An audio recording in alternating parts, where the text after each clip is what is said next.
Hi అండి. ఇక్కడ వచ్చేసి బెండకాయ కర్రీ అయితే చేస్తున్నాను.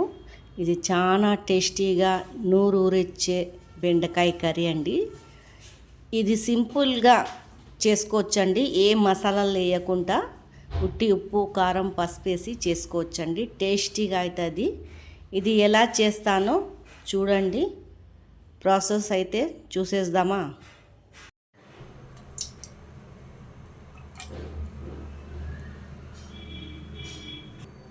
ఇక్కడ వచ్చేసి అయితే ప్యాన్లో అయితే నూనె అయితే వేసుకున్నానండి.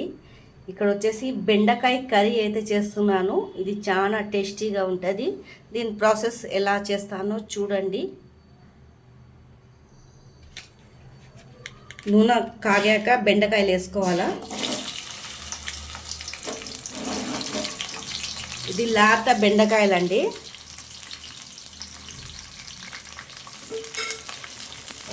దీన్ని రోస్ట్ లాగా మంచిగా వేయించుకోవాలా.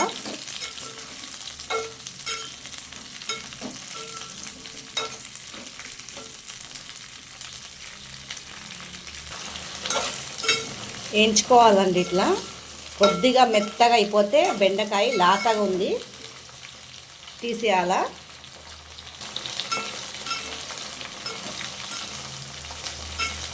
లాతగా ఉందండి, ఎక్కువసేపు వేయించొద్దు. లాత బెండకాయలు పక్కకైతే తీసేస్తానండి. ఇది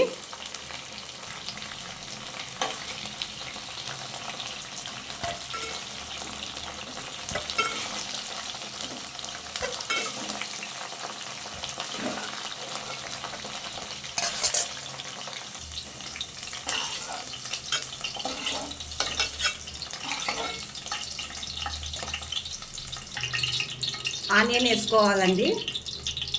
ఒక పెద్ద ఆనియన్ తీసుకొని ఇట్లా సన్నగా తరిగి వేసుకోవాలి.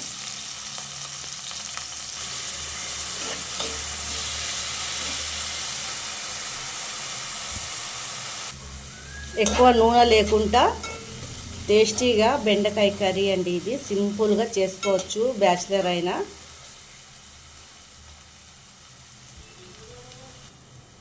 తర్వాత కొంచెం రెడ్గా అయిపోయాక అల్లం పేస్ట్ వేసుకోవాలండి. అల్లం పేస్టు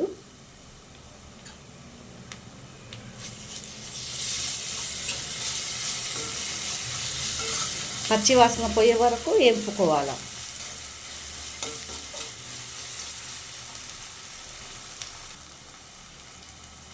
పసుపు వేసుకోవాలా. మనకు రుచికి సరిపోయేంత కారం వేసుకోవాలా.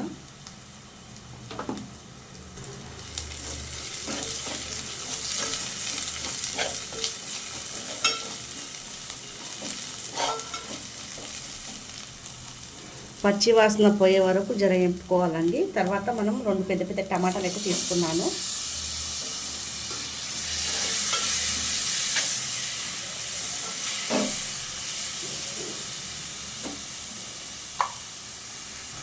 రుచికి సరిపోయేంత సాల్ట్.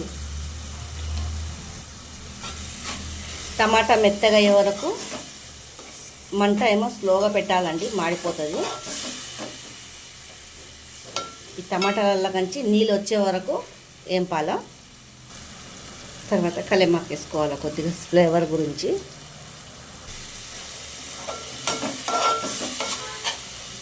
ఇలా మెత్తగా అయిపోతూనే ఉంటుందండి. ఇలా టమాటా మగ్గిపోయాక పక్క నుంచి చూడండి, నూనె అయితే తేలుతుంది. టమాటా మగ్గిపోయినట్టండి ఇట్లా. తర్వాత బెండకాయలు అయితే వేసుకుంటున్నాను.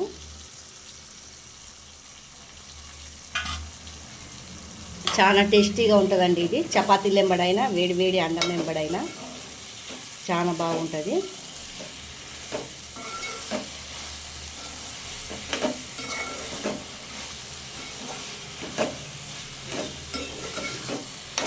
చూడండి, ఇదే జరసేపు మూత పెట్టాలండి. దీంట్లో మసాలాలన్నీ పట్టాలా.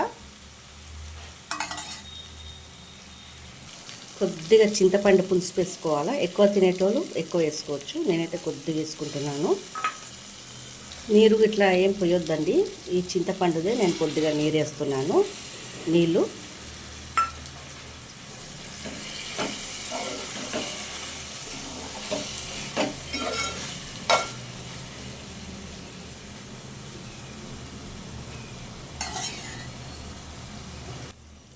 ఇలా నూనె ఎంత పైన అంతా తేలిపోవాలండి, కూర ఉడికిపోయినట్టు. నూనె పైనుంచి తేలితే కూర అంతా ఉడికిపోయినట్టు అయితే అవుతుంది. ఇంకా జరసేపు అయితే పెడదామండి స్లో మంట మీద.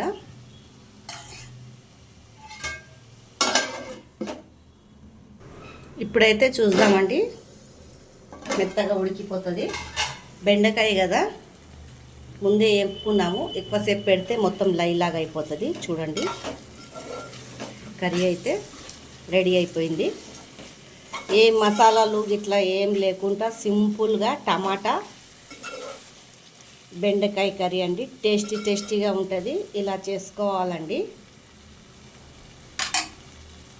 పైనుంచి అయితే కొత్తిమీర వేసుకొని దింపేసుకోవాలా. మీకు ఈ కర్రీ నచ్చినట్టయితే లైక్, సబ్స్క్రైబ్ అయితే చేసుకోండి.